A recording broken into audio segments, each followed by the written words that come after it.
Okay, on to the part that a lot of you nutcases have been waiting on, the guns. Gun selection, gun types, what you'll get, what to use. Okay, let's start with the basics. Guns come in 3 flavours. You have flavour 1, Springers. That's where you'll sit and cock it each time and shoot it, cock it, shoot it. Not powered by anything except your hand. Type 2 is the electric. These are mainly electrics. Electric is by far the most popular type. Type 3 is your gas blowback or gas guns. Now, Springers, a word about Springers, crap. Don't. Never buy a Springer unless you are buying a sniper rifle or a pump action shotgun. They are the only types of Springer that are viable for skirmishing with to take on an airsoft field. If you shot with a Springer pistol, you'll get laughed off and you'll get killed. There's no point even bringing it. You'll just look silly and you'll be completely outclassed by all the other automatic weapons. You don't bring a knife to a gunfight. You certainly don't bring a Springer to an airsoft field unless you're bringing a powerful sniper rifle or a classy shotgun. Pump action, they're the only ones you buy. I've seen lots of videos of kids showing off their airsoft armoury, and half of it is Springer pistols and rifles that cost a couple of quid and are no use to anybody. You wouldn't even use them in a movie, they look so fake, and they're useless. Okay, on to the second type, electrics. Now electrics are by far the most popular type because they are the easiest to use and they'll last all day and they don't cost too much at all. You'll get electric rifles from 70 quid upwards up to 1500 quid, no problem, depending on what you want. Now, they just take a battery, nickel cadmium or lithium polymer for the new ones. You charge up the battery, you stick it in the rifle, and the rifle shoots as long as you put BBs in, and the battery lasts. Depending on the size of the battery, which we'll discuss later on, it could last half a day, could last a weekend. So electrics are by far what you will see when you go to an airsoft field. If you get a higher gun, it will be an electric, and it'll be charged up for the guys, by the guys for you, and you can use it all day. Third type is gas blowback or gas guns. Some are not blowback.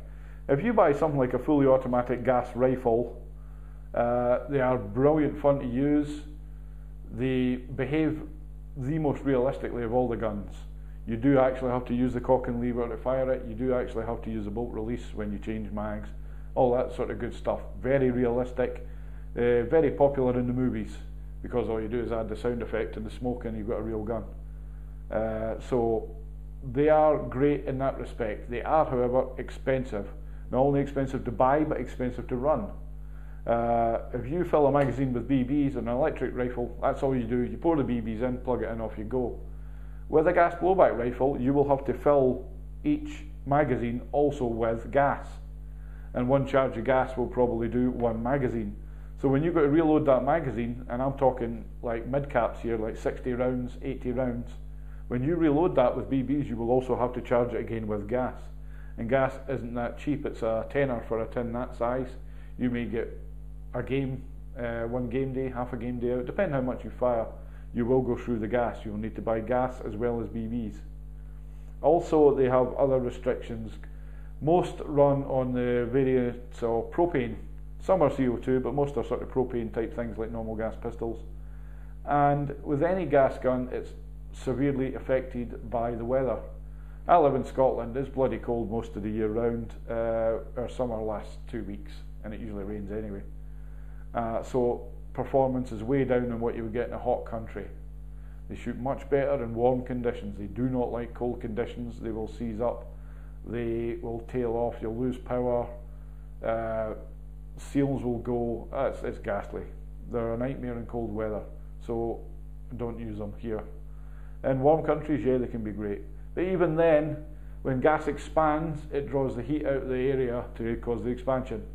So what you'll find is, go and look on YouTube, search for gas blowback rifles, and when you see somebody doing full auto bursts with the gas blowback, listen to it run out of energy as they reach the bottom of the magazine, because the magazine's starting to freeze up, everything's starting to go cold, and you lose the performance and it runs out. So you'll hear them start off, and it gets worse and it dies. So they're not as effective for support fire or anything like that, or anywhere where you're going to be doing lots of fire, because they'll freeze up on you.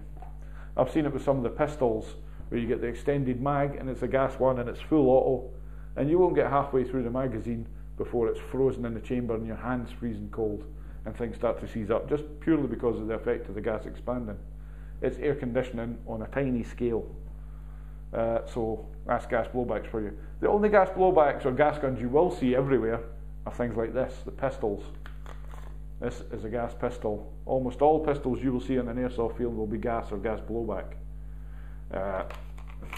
You load up with BBs and then you put the gas in here, charge the gas, and I'll get empty 1.5 magazines worth of BBs out of this before I have to charge it again. This is a non-blowback.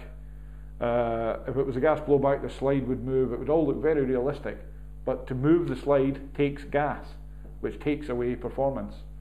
Gas blowback guns may put out 250 to 300 feet per second. Non-gas blowback pistols can go 350 to 450 feet per second. So bear that in mind if you want performance over good looks. So I went performance. Electrics, great fun. Choose the rifle that suits you, suits your pocket, suits what you like to play, or the style of games you play. I've got a selection here. This is an old 12, 13-year-old Tokyo Marui MP5K, MP5 PDW it was. It cost me 30 quid. I had to repair some electrics on it, but it works. 20 quid silencer, looks the part. This old AK here, this is made out of bits of various AKs. This is an ex-hire rifle from a site, 50 quid. I painted it up just to get rid of all the scratches, and it was a treat. I'm not a big fan of AKs though because of the length and because they're quite thin to hold at the front. I prefer beefier stuff like this and G36s. So that isn't something I use all the time. That's a spare gun. It's something I'll give to other people. Or if I want it to look like a baddie, I'll get my red and white tea towel on. I'll get my AK if I'm playing a part. Next up, this thing. This was 120 quid, but I've stuck like 100 odd quid's worth of Magpul parts on it. Upgraded the body to metal, upgraded the gears, all the rest of it. M4's completely upgradable in every way. As are most airsoft guns. They all run on pretty common equipment and have similar capabilities. What you're buying is more fashion and what you like. M4s though have the advantage that there are hundreds and hundreds of fittings, whereas with the AKs, bizarre fittings are hard to come by, things like silencers and so forth. There's not as many types, but they look cool. I mean, if you go, people you find either go AK or M4, and there's no sort of in between. I like the M4 platform because I can use the mags and various other guns as well, like the Tavor, so I don't have to go out and buy extra mags. Even when I had a G36, I got a magwell converter so that it would take M4 mags, so I didn't have to go out and buy loads of G36 mags. So 30 quid, 50 quid, 120 quid, plus whatever. And then you get into the higher end licensed rifles. This is a licensed Israeli Tavor made by Ares, and this was 400 quid. They were 450, 500 when they first came out. This was 400 quid. I've never had a thing go wrong with that. This breaks down every 10 minutes. That broke down once. This has broke down several times, purely because I was running it way, way too hot. 11.1 lipos and all the rest of it. Great fun though. So buy a rifle that suits you. Capability-wise, they're all pretty much the same. Reliability-wise, if you're buying Chinese, people will have their favourite brands, but to be honest, they're all much the same. You may get one that was made on a Friday by a guy who wanted to go home, and it won't be brilliant. I bought an MP5 once that didn't even work straight out of the box, made by Galaxy. I would never buy another Galaxy, but there are people who will buy them. The Tavors never went wrong for me. Early ones apparently were bad. They used to break down. I know one guy whose one completely destroyed itself internally. But I've never had a day's problem with this. This has been my most reliable gun for a while. And the higher gun, it was used for a year, used and abused, still works. It's a CMA one with various other parts on it. So again, it's partly fashion, buy something that you like. But there are also the actual tactical elements. I use this when I go CQB, when I go indoors, purely because it's so short, so manoeuvrable, very light, easy to use. Trying to use something like the AK-47 indoors, you'll have a nightmare. Likewise on forest fields, I tend not to use this. I'll use the Tavor, the AK, the M4, purely because these have got the range, they've got the longer barrels, so they're that bit more accurate, they're that bit more powerful. And I can use slings to take the weight off my shoulders when I'm running about with them all day. So buy the rifle that you like the look of, that you want to stick with. Let's say the M4, millions of upgrade parts for these and add-on parts. Not so much the Tavor or the AK, but still you get the bits for them. MP5s, lovely if you're going for the SWAT look or indoor CQB stuff. Now I get asked all the time, what's the best rifle to buy, what's the best starter rifle, all that kind of stuff. The best thing you can do is not buy a rifle, don't buy anything. Go out and play the game. Go to your local airsoft site, and there's usually ones, if you look up, just within half an hour of me there's 5 sites, whereas 5 years ago there was only one.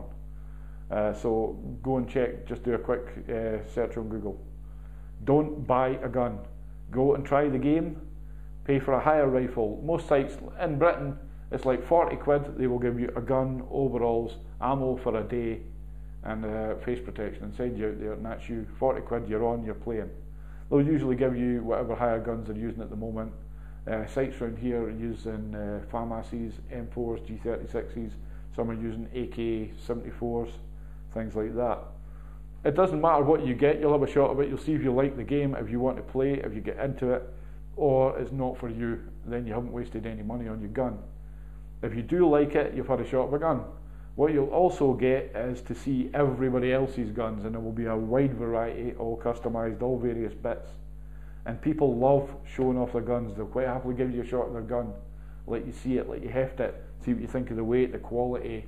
You can feel so much in the quality of these things. This thing's tight as a drum, not a rattle in it. This thing falls to bits every other day. You know, it's entirely subjective. You go and try it out. So don't buy a gun, hire a gun, and check everybody else's gun out and see which one suits you. And then check the local laws in your area.